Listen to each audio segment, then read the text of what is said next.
In this video, we will demonstrate how to use two DAQ 6510 units in tandem to increase the total available DC voltage scan channels. The advantage of an external trigger setup is that it does not require the DAQ to have communication accessory cards installed. We can configure the units to interleave scans via the external trigger connections.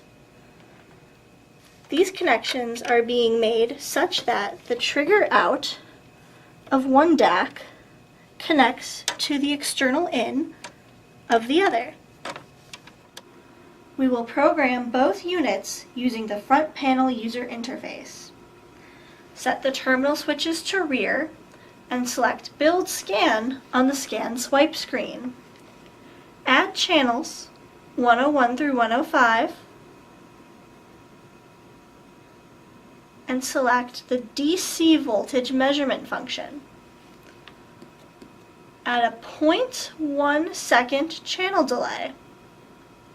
This delay will better illustrate how the scans interleave. Open the Scan tab. Apply a scan count of 10,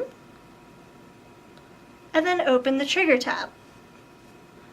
For the first DAQ, under Channel Start, select External Input Trigger, and under Measure Complete, select External Output.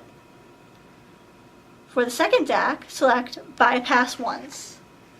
This feature will ensure that the second DAQ will wait for the first DAQ to trigger before scanning. And under Start, select External Input Trigger.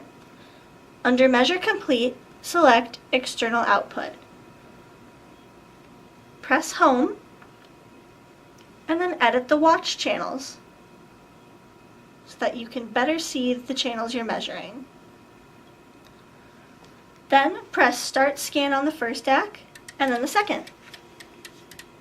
By using multiple units in conjunction with one another, you can greatly increase the scope of your scans.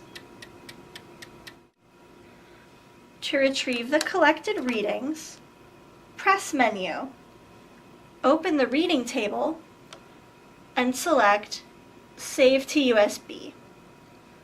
Change the file name to suit your purpose, and press OK.